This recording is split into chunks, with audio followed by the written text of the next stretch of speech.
যে সাক্ষাৎ কাল ভৈরবের ত্রিশূল। ইনি সেই মহাকাল, ইনি রক্ষা করছেন। আলোর তীব্রতার ডমরুর বিকট শব্দে আমি আর স্থির থাকতে পারলাম না। আমার আমার শরীর এলিয়ে পড়ল। তারপর আমার আর কিচ্ছু মনে নেই।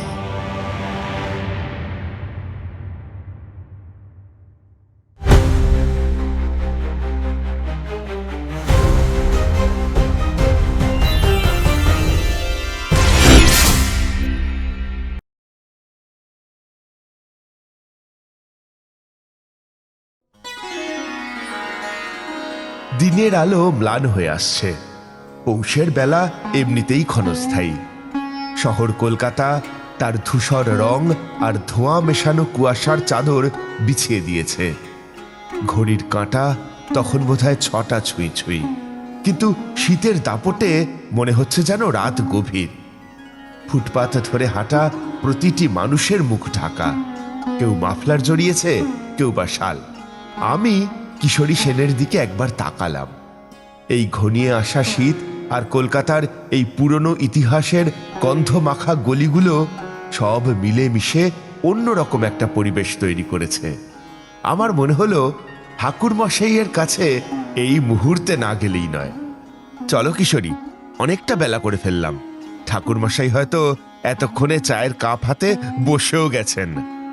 উফ, যেরকম ঠান্ডা পড়েছে, তার উপরে ঠাকুর মশাইয়ের সেই অদ্ভুত সব গল্প। আজকে রাতে আমাদের ঘুম হবে কিনা সন্দেহ, বুঝলে। পাসিং শক্তি নিয়ে ঠাকুরমশাইয়ের দরজার সামনে এসে আমি হালকা করে টোকা দিলাম। একটু পরেই দরজাটা খুলে গেল। সেখানে দাঁড়িয়ে আছে চারি। আমাদের দেখেই চারির মুখে মৃদু কৌতুক ফুটল। আরে বিভূতি কাকা আর কিশোরী কাকা, আসুন আসুন। এত ঠান্ডায় আপনারা? বাবা অনেকক্ষণ ধরে আপনাদের কথাই বলছিল। আমি আর কিশোরী ভিতরে ঢুকতেই দেখলাম ঘরের মাঝখানে ঠাকুরমশাই একটি তক্তপোষের উপর বসে আছেন। ঘরে মৃদু ধুনোর গন্ধ। ঠাকুরমশাই আমাদের দিকে তাকালেন। তাঁর চোখে সেই চিরন্তন যেন সব কিছু জানা হাসিটা লেগে আছে। তিনি দুজনের দিকে তাকিয়ে কিছু বলার আগেই হাত বাড়িয়ে দিলেন। এসেছো তোমরা, এসেছো, ভালো করেছো। এই নাও বাবা বিশ্বনাথের প্রসাদ। আমি আর কিশোরী দুজনেই একটু অবাক হয়ে গেলাম। আমরা কল্পনাও করিনি এই মুহূর্তে ঠাকুরমশাই আমাদের কি দিতে পারেন। কাশী, বাবা বিশ্বনাথের প্রসাদ। প্রসাদ? কিশোরী সেন যেন কিছুটা বিস্ময় নিয়েই শব্দটি উচ্চারণ করল।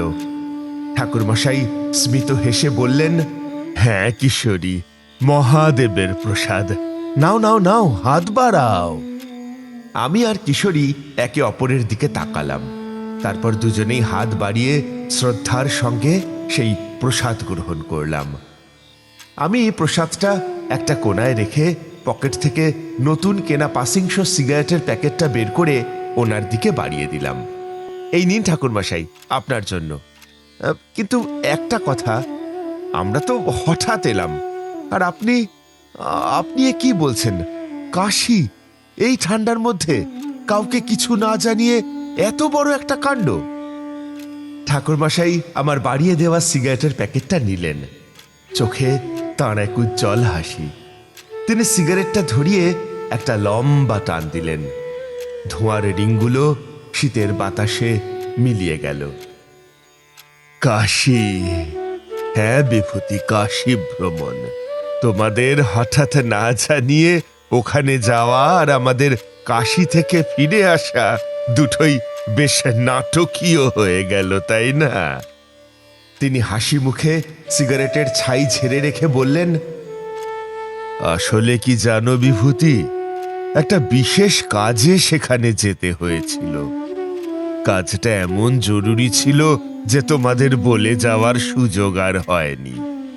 কাজ মিটে গেল, তাই ফিরে এলাম। তোমরা বসো বসো বসো।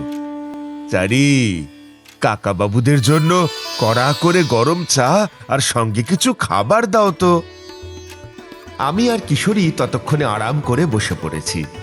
আমাদের অবাক ভাবটা তখনও কাটেনি। শীতের সন্ধ্যায় ঠাকুরমশাইয়ের ঘর যেন আরো গভীর রহস্যের কেন্দ্র হয়ে উঠেছে। চা আর জলখাবারের ব্যবস্থা করতে চারি ততক্ষণে ভিতরের দিকে চলে গেছে। ঘরের মধ্যে সিগারেটের ধোঁয়ার হালকা গন্ধ আর বাইরে কনকনে শীতের আমেজ। আমি আর কিশোরী অধীর আগ্রহে ঠাকুরমশাইয়ের দিকে চেয়ে রইলাম। তার চোখে এখনো সেই রহস্যময় স্মিত হাসিটা লেগে আছে। তোমাদের অবাক হওয়াটা স্বাভাবিক বিভূতি। তোমাদের দুজনের মুখ দেখেই তা আমি বুঝতে পারছি। আচ্ছা, প্রথমে তোমাদের জিজ্ঞাসার উত্তরটা দিই। আমি গত মঙ্গলবার রাতে বেরিয়েছিলাম। কাজটা এত দ্রুত শেষ হয়ে গেল যে শুক্রবার সকালেই আবার ট্রেনে চেপে বসলাম। সকালে পৌঁছলাম আর তোমাদের সঙ্গে দেখা হলো এই সন্ধে। কিন্তু ঠাকুরমশাই, এই এত বড় একটা কাণ্ড কাউকে কিছু না জানিয়ে কেন? কি এমন কাজ ছিল? ঠাকুরমশাই ওনার কড়া করে বানানো চায়ে একটা লম্বা চুমুক দিলেন।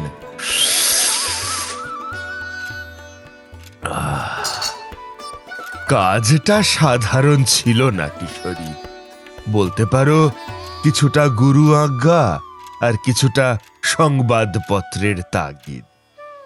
হ্যাঁ, খবরের কাগজে কদিন ধরেই একটা খবর চোখে পড়ছিল, যা আমার মনকে বেশ বিচলিত করে তুলেছিল। আমি আর কিশোরী একে অপরের দিকে তাকালাম। আমার হাতে ধরা চায়ের কাপটাও যেন একটু কেঁপে উঠল। খবরের কাগজ? কি খবর ঠাকুরমশাই? খবরটা ছিল কাশীর বুকে একটার পর একটা পুণ্যার্থী নিখোঁজ হয়ে যাওয়ার ঘটনা। ভাবো তো, যেখানে মানুষেরা পাপ ধুতে যায় সেখানে গিয়েই তারা কর্পূরের মতো উবে যাচ্ছে। এই ঘটনা যখন আমার কানে এলো তখন আমি সেটাকে একটা সাধারণ চুরি ছিনতাইয়ের ঘটনা বলে উড়িয়ে দিতে পারিনি। আমার মন বলছিল এর পিছনে অন্য কোনো রহস্য আছে, যা আমাদের সাধারণ বুদ্ধির বাইরে। নিখোঁজ? কতজন? সংখ্যাটা কম নয় কিশোরী, তবে আমার মনস্থির হলো যখন এক রাতে গুরুদেব আমাকে স্বপ্নাদেশে দিলেন। তিনি স্পষ্ট বললেন, তারানাথ, বিশ্বনাথের দুয়ারে অন্ধকার নেমেছে, তুমি যাও, তোমার কাজ সেখানে অপেক্ষা করছে। জানোই তো, গুরুর আদেশ পেলে আর অন্য কিছু বিচার করা যায় না। আর যখন দেখলাম গুরুর আদেশ আর সংবাদপত্রের খবর দুটোই এক বিন্দুতে মিলে গেল, তখন আর এক মুহূর্ত দেরি করিনি। আপনি সোজা কাশী চলে গেলেন? হ্যাঁ বিভূতি, ট্রেনে চড়ে বেনারস পৌঁছে সোজা উঠলাম একটা ধর্মশালায়। বেশ পুরনোটা দেখেই বেছে নিলাম। ভাবলাম যেখানে পুণ্যার্থীরা ভিড় করে সেইখানে হয়তো রহস্যের জট বেশি। আর শোনো, সেখানে পৌঁছনোর পর যে সংবাদটা আমার কানে এলো তাতে আমার সন্দেহ আরো বদ্ধমূল হলো। ধর্মশালার এক বৃদ্ধ কেয়ারটেকার ছিল। তার সঙ্গে কথা বলতে গিয়ে জানতে পারলাম গত এক সপ্তাহে মোট 4 জন পুণ্যার্থী নিখোঁজ হয়েছে, আর তার মধ্যে একজন নাকি এই ধর্মশালাতেই থাকত। গত 3 দিন ধরে তার ঘর তালাবন্ধ, খোঁজ নেই। একেবারে সাধারণ মানুষ, বৃদ্ধ, তীর্থে এসেছিল আর উধাও। এর পিছনে নিশ্চয়ই কোনো সাধারণ কারণ থাকতে পারে না। তারপরে আপনি সেই নিখোঁজ হওয়া রহস্যের কি কোনো কিনারা করতে পারলেন? কিশোরীর প্রশ্নের উত্তরে তিনি মৃদু হাসলেন। চায় শেষ চুমুক দিয়ে কাপটা নামিয়ে রাখলেন সশব্দে। ওনার চোখে এক দুর্ভেদ্য দৃঢ়তা ফুটে উঠল। কিনারা তো একটা করতেই হবে বিভূতি। আমার গুরুদেবের আদেশ যখন, তখন তো আর হাত গুটিয়ে বসে থাকা যায় না। প্রথমেই আমি ধর্মশালার কেয়ারটেকারের থেকে নিখোঁজ মানুষটার যাবতীয় তথ্য নিলাম। নাম, পরিচয়, কখন শেষ দেখা গিয়েছিল, সব। তারপর সেই রাতেই বেরিয়ে পড়লাম। কাজটা একা করাই শ্রেয় বলে মনে হলো। কোথায় গেলেন? কিশোরী যেন প্রায় শ্বাসরুদ্ধ হয়ে জিজ্ঞেস করল, কোথায় আর যাব? রহস্য যখন মরণের দুয়ারে, তখন ঠিকানা তো একটাই, মণিকর্ণিকা ঘাট। ঠাকুরমশাই বলতে শুরু করলেন, আর আমরা দুজন মন্ত্রমুগ্ধের মতো শুনতে লাগলাম। বাইরে তখন শীতের রাত আরো ঘন হয়েছে। রাত তখন প্রায় 11টা। গঙ্গারতি শেষ হয়ে গেছে অনেক আগে। ঘাটে তখন আর কোনো মানুষের চিহ্ন নেই। চারিদিকে কেবল চিতার আগুন আর ধোঁয়ার কুণ্ডলী। শীতের রাতের বাতাসটা যেন আরো গম্ভীর আর নিস্তব্ধ। আমি খুব সাবধানে ঘাটের সিঁড়ি দিয়ে নামছিলাম। জনমানবহীন এমন একটা জায়গায় যেখানে প্রতিটি পদক্ষেপে মনে হচ্ছিল যেন কোনো অশরীরী আমাকে অনুসরণ করছে। হঠাৎ একটা সিঁড়ির কোণে চোখ পড়ল। একজন সন্ন্যাসী বসে আছেন, জটা জুটোধারী, গালে ছাই মাখা আর হাতে একটা পোড়া গাঁজার কলকে। তিনি নির্বিকার ভঙ্গিতে বসে দম দিচ্ছিলেন, আর ধোঁয়ার রিংগুলো অন্ধকারে মিশে যাচ্ছিল। তিনি কি আপনাকে কিছু বললেন? আমি সন্ন্যাসীর পাশ দিয়ে যখন প্রায় পেরিয়ে এসেছি, তখন একটা চাপা হাসি শুনতে পেলাম। ওরে বাবা, নিখোঁজদের উদ্ধার করতে এসেছিস? মরবি। এই পথ তোর জন্য নয়, ফিরে যা। আমি সঙ্গে সঙ্গে থমকে দাঁড়ালাম। বুঝলাম ইনি কোনো সাধারণ লোক নয়। আমি ঘুরে দাঁড়ালাম। কে আপনি? আর আপনি কি করে জানলেন যে আমি এই কাজে এসেছি? সন্ন্যাসীটি এবার চোখ তুলে তাকালেন। ওনার চোখগুলো যেন আগুনের মতো জ্বলছে। তিনি কেবল হাসলেন, তারপর কলকেটা হাতে নিয়ে আর একটা লম্বা টান মেরে বললেন,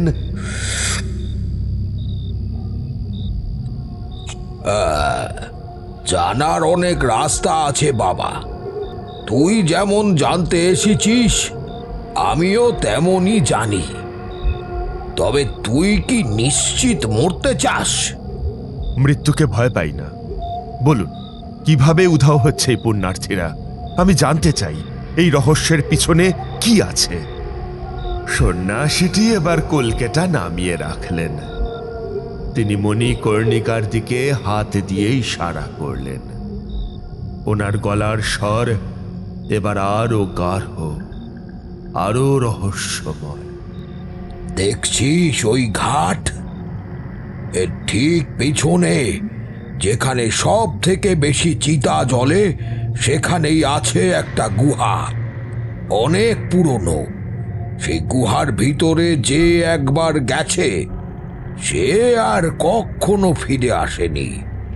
লোকে তাকে ভয় পায়, কারণ সবাই বলে ওইটা হলো ভৈরব বাবার শ্মশান গুহা।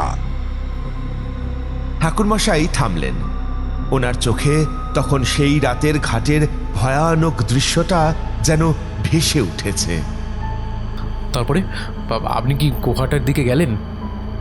না, যেদিকে সাধু বাবা ইঙ্গিত করেছিলেন সেদিকে, অর্থাৎ গুহাটার দিকে তাকালাম। অন্ধকারে সেভাবে কিছু দেখা গেল না। কিন্তু যখনই আবার সন্ন্যাসীর দিকে ফিরলাম, তখন দেখি সেখানে কেউ নেই। কলকেটা মাটিতে পড়ে আছে, কিন্তু সন্ন্যাসীটি উধাও, যেন বাতাসের সঙ্গে মিলিয়ে গেছেন। আমি চারিদিকে তাকালাম, কিন্তু ঘাটে তখন আমি একদম একা। সেই রাতে বুঝলাম আমার এই অভিযান কতটা কঠিন হতে চলেছে। হ্যাঁ, সেই রাতেই বুঝলাম রহস্যটা সাধারণ মানুষের হাতের বাইরে। তবে গুরুর আদেশ যখন পেয়েছি, তখন পিছিয়ে আসা আমার ধাতে নেই। ভৈরব বাবার শ্মশান গুহার নামটা মাথায় গেঁথে নিলাম। কিন্তু রাত তখন অনেক। সিদ্ধান্ত নিলাম সেই রাতে আর ঝুঁকি নেব না। ধর্মশালায় ফেরার পথে মনস্থির করলাম আগে কাল ভৈরব দর্শন করে। কাল ভৈরব মন্দির? হ্যাঁ বিভূতি, বাবা কাল ভৈরব হলেন কাশীর কোতোয়াল শহরের রক্ষক। কোনো বড় কাজ শুরুর আগে তাকে একবার জানানো দরকার। তাছাড়া যদি কিছু সূত্র মেলে। আমি যখন মন্দিরে পৌঁছলাম তখন দরজা বন্ধ করার প্রস্তুতি চলছে। শুধু একজন বৃদ্ধ পুরোহিত তখনও ভিতরে ছিলেন, শেষ আরতি করছিলেন। তাকে কোনো মতে ধরে আমি দর্শন শেষ করলাম। মন্দির থেকে যখন বেরিয়ে আসছি তখন সাহস করে তাকে একটা প্রশ্ন করে বসলাম। পুরোহিত মশাই, আপনাকে একটা কথা জিজ্ঞাসা করতে চাই। মণিকর্ণিকার কাছে কি ভৈরব বাবার শ্মশান গুহা এরকম কিছু নাম শুনেছেন, যেখানে নাকি কিছু মানুষ নিখোঁজ হয়ে যাচ্ছে? ঠাকুর মশাইয়ের মুখে এই কথাগুলো শুনে আমরা দুজন নড়ে চড়ে বসলাম। আমার কথাটা শুনেই পুরোহিত মশাইয়ের মুখটা একেবারে ফ্যাকাশে হয়ে গেল। তিনি তার মোটা রুদ্রাক্ষের মালাটা শক্ত করে ধরলেন, আর ওনার চোখ দুটো ভয়ে বড় বড় হয়ে উঠল। মহাকাল, মহাকাল, বাবা তুমি এ কি কথা বলছো? এ নাম তুমি কোথায় শুনলে বাবা? আমি ব্যাপারটা বোঝার চেষ্টা করলাম। স্পষ্ট দেখলাম নামটা শুনেই ওনার মুখ শুকিয়ে কাঠ। তিনি আর কোনো কথা না বলে দ্রুত পা চালিয়ে মন্দির থেকে বেরিয়ে এলেন। আমিও ওনার পেছন পেছন চললাম। দেখলাম তিনি যে পথে হাঁটছেন আমার ধর্মশালাটাও তো সেই একই দিকে। আমি জানতাম তিনি সহজে মুখ খুলবেন না, তাই পথ চলতে চলতে বারবার ওনাকে একটু উস্কে দিচ্ছিলাম। প্রথমে চুপ থাকলেও আমার চাপাচাপিতে শেষে তিনি হতাশ হয়ে থামলেন। এদিক ওদিক তাকিয়ে তারপরে একেবারে চাপা ফিসফিসানি গলায় বললেন, শোনো বাবা, এ বড় গুপ্ত কথা, সচরাচর কেউ জানে না আর জানতে চায়ও না। এই নিয়ে কথা বলা মানে বিপদকে ডেকে আনা। হ্যাঁ বাবা। কিন্তু এ রহস্য কিসের? কেন মানুষ ভয় পায়?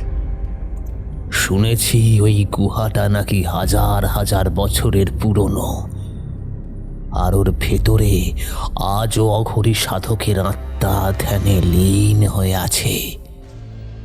তারা কোনো সাধারণ আত্মা নয় বাবা, তারা মহাকালের সাধক।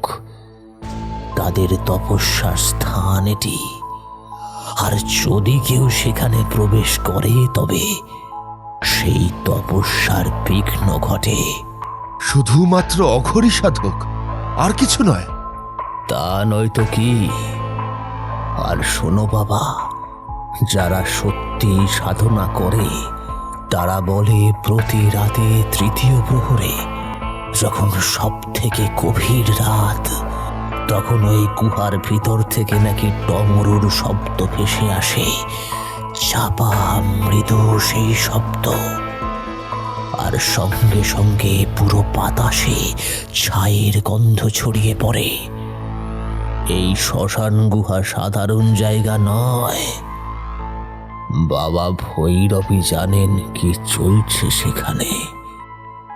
পুরোহিত মশাইয়ের মুখ থেকে এই কথাগুলো শোনার পর আমার চোখে তখন গভীর চিন্তার ছাপ পড়ল। আমি বুঝতে পারছিলাম আমি এক ভয়ঙ্কর অলৌকিক রহস্যের জালে জড়িয়ে পড়ছি। আমার মুখ দিয়ে আর কথা সরছিল না। কিন্তু ঠাকুরমশাই, এ তো সাক্ষাৎ বিপদকে ডেকে আনা। পুরোহিত মশাই তো নিজেই ভয়ে জড়সড় হয়ে গেলেন। ওখানে যাওয়া মানে তো ভয়। হ্যাঁ, ভয় তো লাগছিলই বিভূতি, কিন্তু এটাও বুঝতে পেরেছিলাম ওই নিখোঁজ হওয়া মানুষগুলোর রহস্যের চাবিকাঠি ওই গুহার ভিতরেই লুকিয়ে আছে। যদি সত্যি সেখানে কোনো অশুভ শক্তি বা হাজার বছরের পুরনো সাধকদের আত্মা থাকে, তবে তা আরও সাবধানে যেতে হবে। কাল ভৈরব যদি কাশীর কোতোয়াল হন, তবে তাঁর শহরের বুকে এমন কাণ্ড ঘটতে তিনি দেবেন কেন? আমি গেলাম সেখানে। ঘড়িতে রাত তখন প্রায় 2:30। চারিদিক নিস্তব্ধ। পূর্ণিমার আবছা আলোয় মণিকর্ণিকার ঘাটের ঠিক পিছনের একটি পুরনো জীর্ণ মন্দিরের পাশে সেই গুহার মুখটা আমি খুঁজে বের করলাম। গুহার মুখে পুরনো পাথরের একটি চৌকাঠ, আর তাতে শ্যাওলা জমা। গুহার ভিতর থেকে ভেজা মাটি আর পোড়া চন্দনের একটা অদ্ভুত গন্ধ আসছে। ঠিক এই সময় পুরোহিত মশাই বলেছিলেন, তৃতীয় প্রহরে ডমরুর শব্দ ভেসে আসে। তবে কি এই সেই সময়? আমি নিজের হাতে মশাল জেলে সাহস করে ভিতরে পা রাখলাম। গুহাটা সংকীর্ণ, কিন্তু একটু ভিতরে ঢুকতেই চারপাশটা আর একটু যেন চওড়া হয়ে গেল। ভিতরের বাতাসটা ভারী, নিঃশ্বাস নিতে কষ্ট হচ্ছে। হঠাৎ একটা চাপা মৃদু শব্দ ভেসে এলো।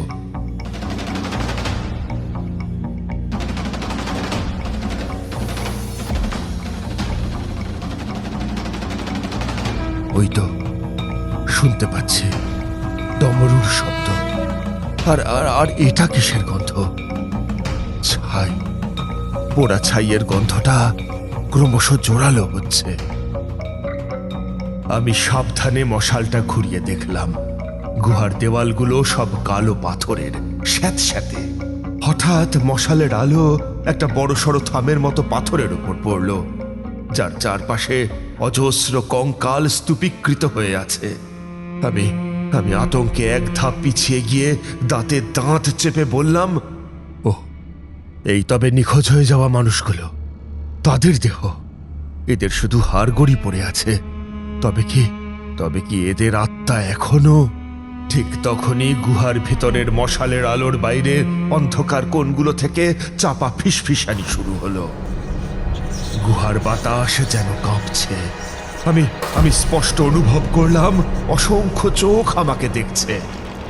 হঠাৎ গুহার প্রবেশ পথটা একটা বড় পাথর গড়িয়ে এসে বন্ধ করে দিল। আমি একেবারে অন্ধকারে আটকা পড়ে গেলাম। মশালটা হাতে ধরে আমি পাথরের দিকে ছুটে যেতেই আমার ঠিক সামনে, যেখানে কঙ্কালগুলো স্তূপীকৃত ছিল, সেখানে ছায়া মূর্তি দেখতে পেলাম। কে তোমরা কেন গুহার মুখ বন্ধ করলে? ছায়াগুলো আরো ঘন হলো। তাদের মধ্যে একটা বিশাল জটা জুটোধারী বিবর্ণকায় আকৃতি আমার দিকে ধীরে ধীরে এগিয়ে এলো। তার চোখে যেন হাজার বছরের তপস্যার আগুন, আর তার সারা দেহ ছাই আর রুদ্রাক্ষে ঢাকা। কে তুই অপবিত্র? তোর কি সাহস? মহাকাল সাধকের তপস্যা ভূমিতে প্রবেশ করেছিস? তোর মতো নশ্বর কীট এই দিব্য স্থান কলুষিত করবে? আমি কোনো অনিষ্ট করতে আসিনি মহাত্মা। আমি শুধুমাত্র সেই সব নিরপরাধ মানুষদের খুঁজছি যারা এখানে এসে নিখোঁজ হয়েছে। তাদের মুক্তির জন্য এসেছি আমি।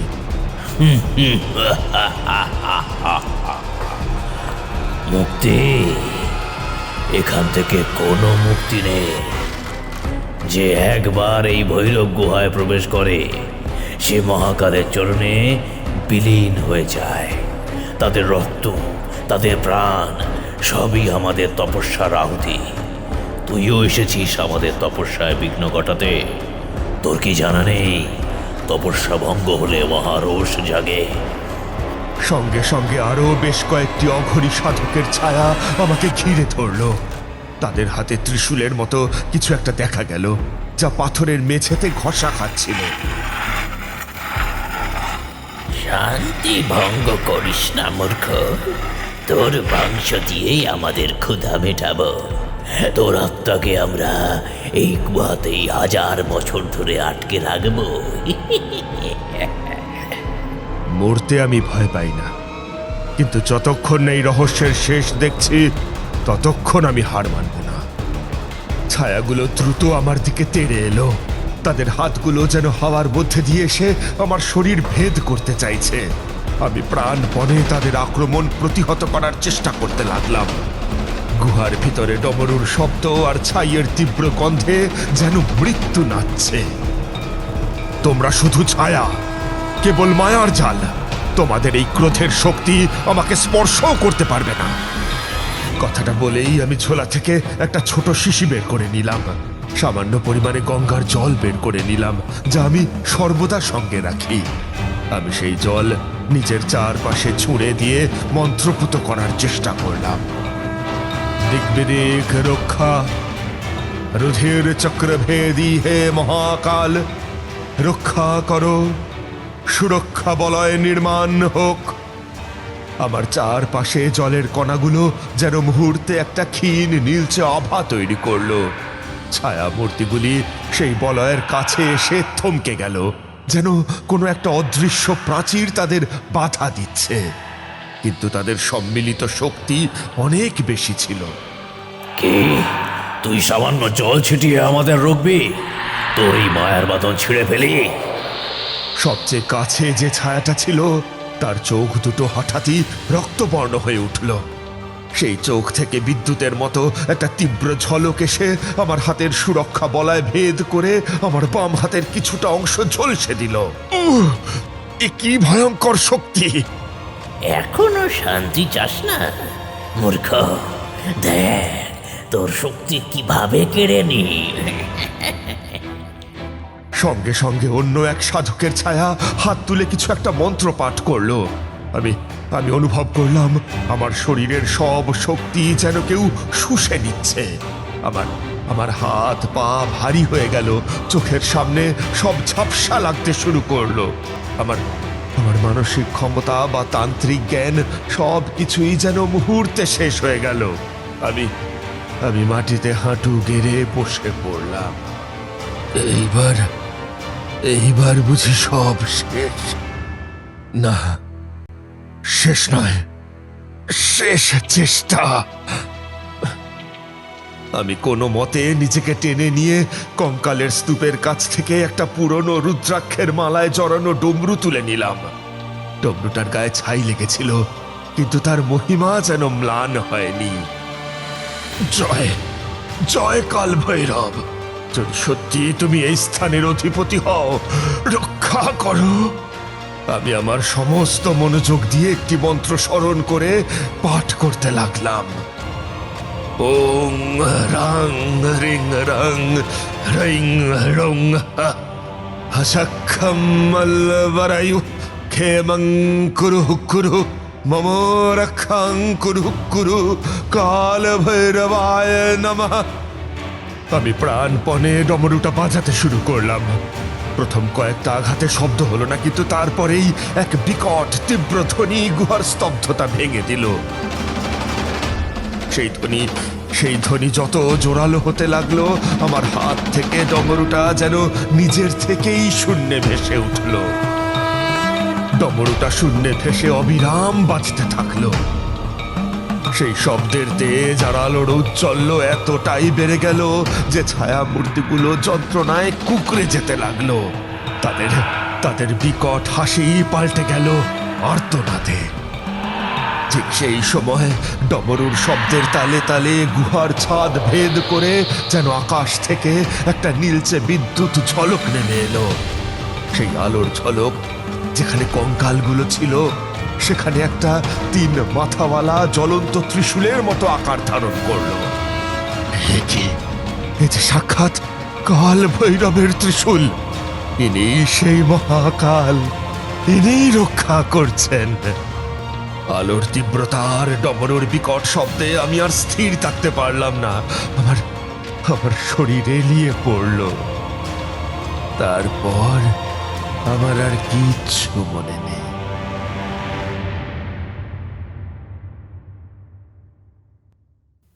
চোখ খোল বৎস, চোখ খোল, আর ভয় নেই। আমি ক্লান্তভাবে চোখ খুলে চারপাশে দেখতে দেখতে বললাম, কোথায় আমি? আমার মশাল, ডমরু আর আর- আর সেই গুহা? তুমি এখন মণিকর্ণিকা ঘাটের ঠিক পিছনে গর্ভগৃহে আছো। আমরা তোমাকে গঙ্গা তীরেই পেয়েছি। অজ্ঞান অবস্থায় শুয়েছিলে, মুখে জলের ছিটে দিলাম।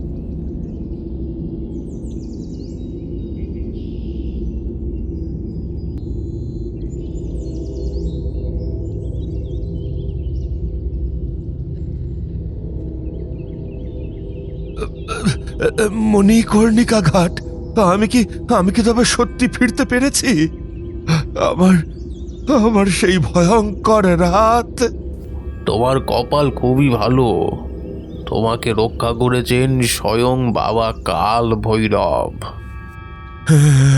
সেই সেই সেই সেই সেই ডমরু, সেই নীল ত্রিশূল আমাকে বাঁচিয়েছেন।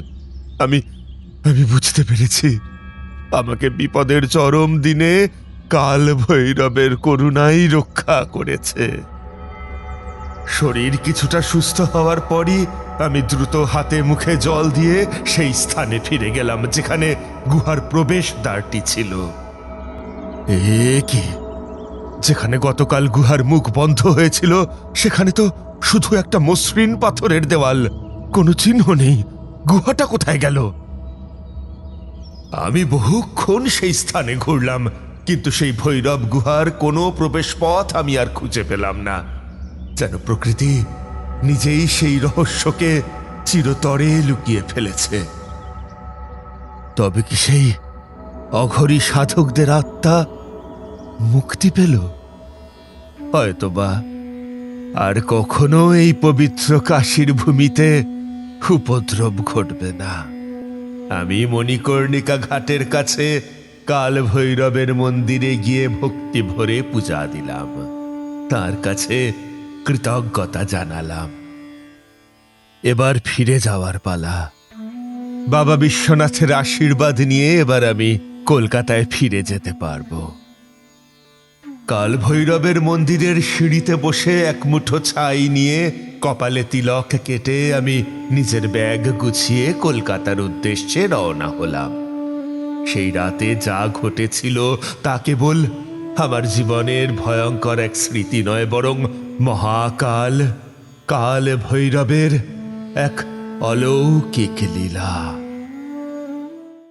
আমাদের এই গল্প যদি আপনাদের ভালো লেগে থাকে তাহলে অবশ্যই লাইক করবেন এবং শেয়ার করবেন। যারা চ্যানেলটিতে নতুন তারা অবশ্যই সাবস্ক্রাইব করুন। শুধু বেল আইকনটি টিপে নোটিফিকেশন অন করে দিন, যাতে আমাদের পরবর্তী কাজগুলোর খবর সবার আগে আপনার কাছে পৌঁছয়। ধন্যবাদ।